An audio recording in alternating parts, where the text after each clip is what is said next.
So,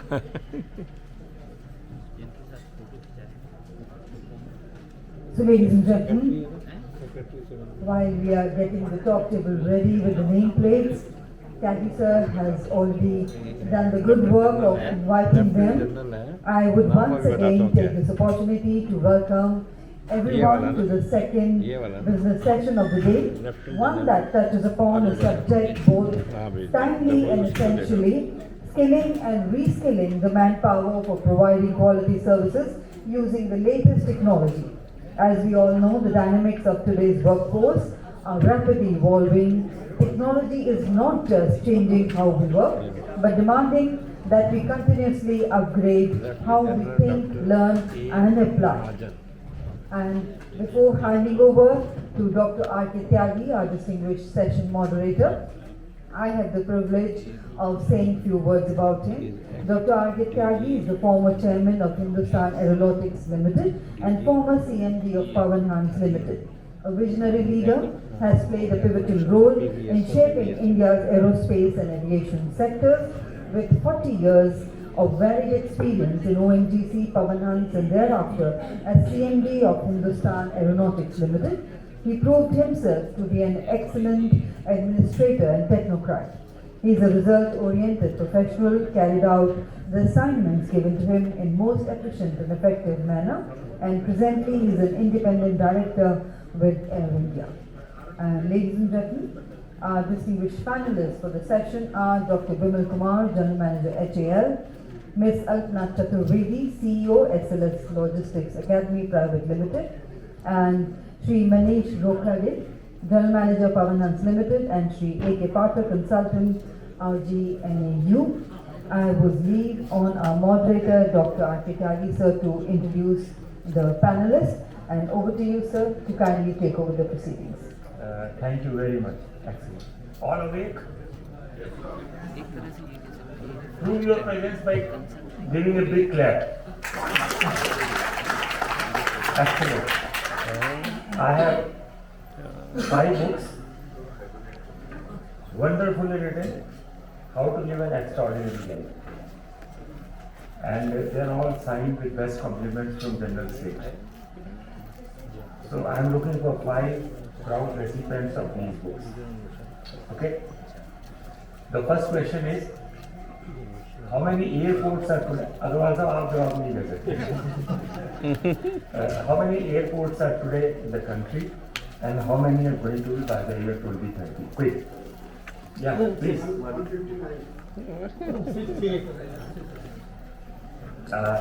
159 is the correct figure. So here is a book for you. Yes. Some youngster come forward and do this help to me. Oh, good. Next question. What is the size of the aviation industry in India today? And how much it is going to be? 376 million is one.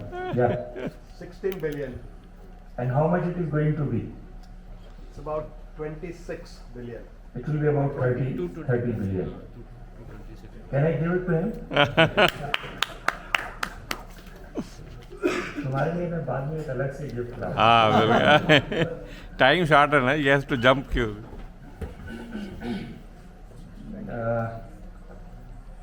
What should be the next question, man? Can I ask you a question? If you have a book, you can ask me. Sir, giving it to the aviation people. I'm a general in the army. I fought the carving war also, and we had a lot of planes there. We struck the tiger here. A book for him, please.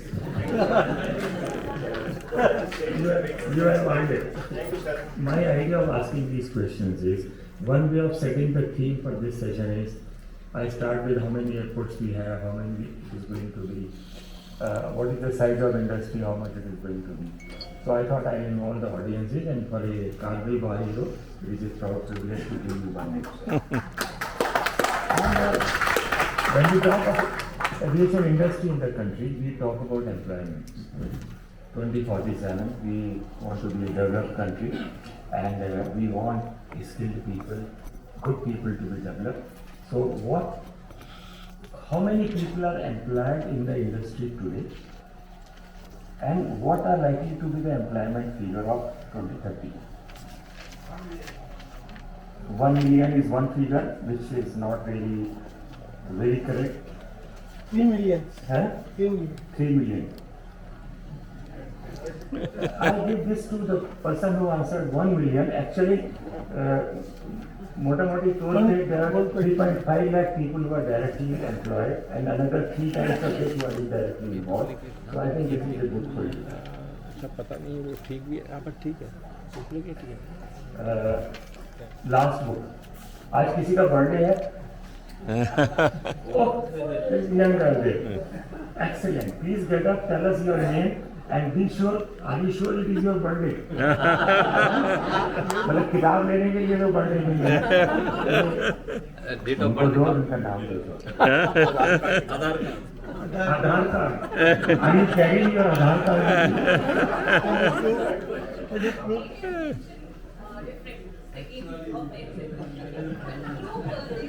अब तो now you got the book हाँ अब तो किसी This is the smartness of thank you thank you The number of airports, you said 159, actually it was 130, and 2013 I retired, it was 133, and Ayodhya is added to that.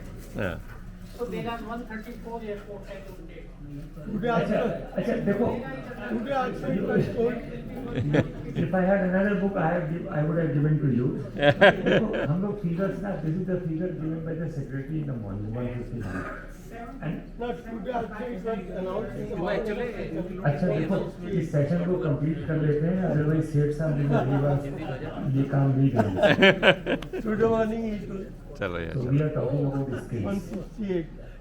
we are talking about skill development it is important because we want a developing aviation sector we also want safe aviation and we also want employment okay so today when we talk of skills in aviation sector some 200 skills are required lot of people will be required and when we talk of the year 2030 there will be employment of 10 lakh people directly in the sector and about 30 lakh indirect so that means 40 lakh is the potential of skilled manpower in this sector some very core skills 18 are core skills and rest are all complementary skills.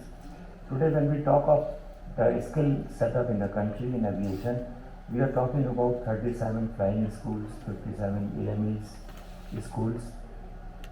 Then we also have efforts from aerospace skill sector council, Mr. Vimal Kumar will be speaking on that. We also have great efforts from RGNAU. After Professor B.N. Singh has taken over, a lot of initiatives have come up. So we invited Pathak sir to tell us about what RGNAU is doing for us. Then we, Pavanans, the National Helicopter Company, they are the people who not only operate helicopters, they are also into skill development. So Manish will tell something about that. And then we have Alpana Chaturvedi ji Alpana Chaturvedi ji की क्या खासियत है कोई बता सकता है जो जवाब कोई नहीं दे सकता वो ये दे सकती है एविएशन में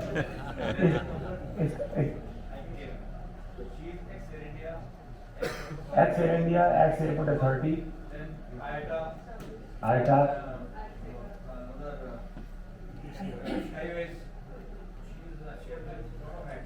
यस तो इन तीनों के बोलने के बाद जो कुछ भी बचेगा वो सब फिर अल्पना जी उसको समाप्त करेगी right when we also talk about the skilling in India there are two individuals who have made a lot of contribution like one is Mr. G.M.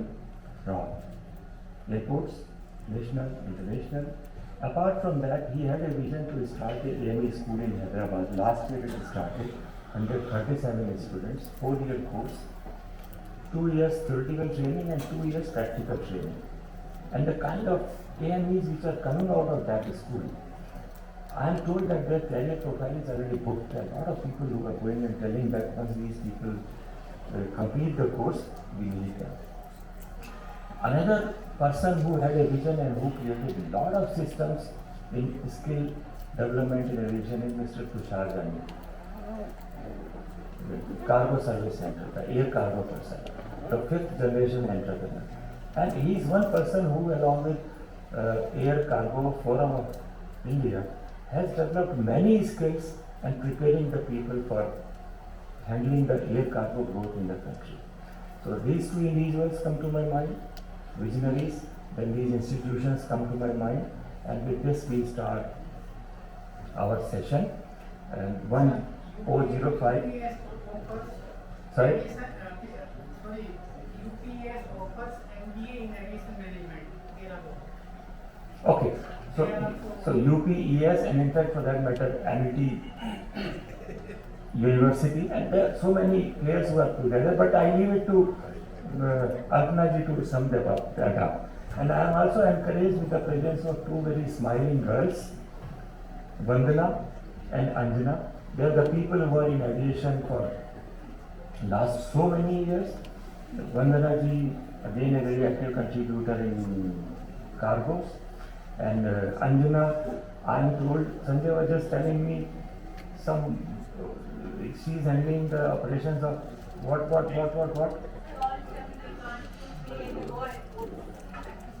And lot of skill developments directly she is contributing to the people. So with this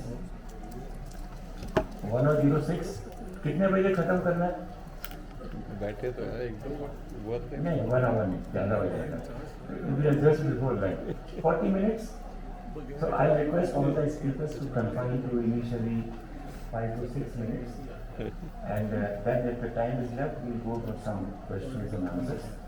So with this, my pleasure to invite Dr. Vimal, and I have special double pleasure in inviting that we have worked together in India. And Aerospace Sector Skill Council was one council which was my one job as chairman of ACIA for formation in India. So I feel happy when someone from this Sector Skill Council comes and tells us, Vimal, time management will be the essence. Take 5 to 6 minutes.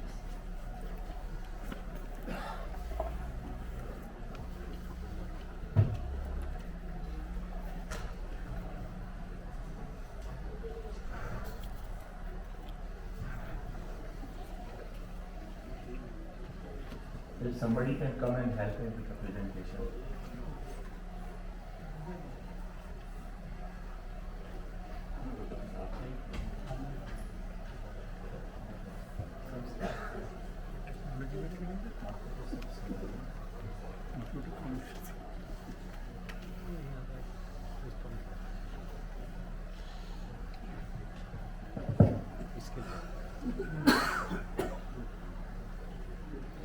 Good afternoon. Good afternoon. Respected Judge, Dr. R.K. Tyagi, all the speakers and the audiences. Since morning, everybody is talking on skill development. So I think this is the right and important time for skill development in any sector. The success of any industry depends on the well-trained and skilled workforce, particularly in aerospace and aviation sector. Because, see the example of, suppose we are driving the car, we are running on the road. If some problem occurs, we aside the car, call the mechanic, get it rectified. But imagine, when some problem occurs in the air, what will happen? No mechanic, no expert. So, skill development is very, very important for this sector, aerospace and aviation sector. For this sector, we are taking 2-3 times care, different level of inspection and a lot of skilled manpower required, so that nothing should happen in the air.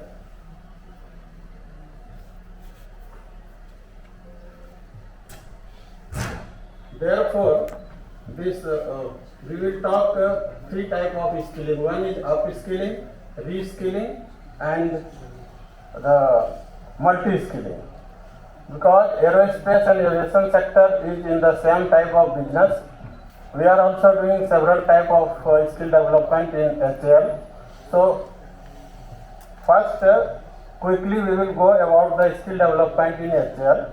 Then contribution to the Skill India mission in line with the Government of India, and on the theme of today's skilling in aviation sector. First basic question is, what is the difference between knowledge and skill? Knowledge is what we acquire from the institute. Even from IIT we are acquiring knowledge, but no skill. Nowadays every industry, particularly aerospace and aviation sector, they are finding difficulties that they are getting good knowledge people but not the skilled people. So to bridge this gap, knowledge and skill, we have various type of intensive programs. Recently, PM has inaugurated this PMIS, PM intensive scheme to bridge this gap. Whatever knowledge everybody is having and how to get the skill in that. So HL is also participating in that for skill development. Because every industry needs skilled manpower, ready to work. Whenever anybody, either ITI candidates or diploma candidates or graduate candidates, they are joining the industry, they are having knowledge but no skill. So for that, reskilling, skilling, upskilling and bridging the gap, knowledge as well as skill, this type of internship is required. In HL, I will take few minutes how we are doing skill development for our employees. We have around 181 job roles. Every job roles is having a standard. Okay, suppose one fitter is there, mechanical fitter. What job he is supposed to do? Suppose 10 activities he has to do, mechanical fitter. Then we are mapping those skills with his actual performance. Suppose he is supposed to do 10 activities and he is having only 6 skills. So 4 is the gap. We are having some mathematical calculation how a supervisor is putting the remarks on that and all putting together. Some skill gap is there. If the gap is less than 20%, then we are sending for upskilling, reskilling or multi-skilling. If that gap is more than 20%, again he has to send for this assessment and as per the individual requirement training. So in that way, again we are repeating this cycle unless he is going, the gap is less than 20%. And some type of this advanced training and skill development we have taken initiative.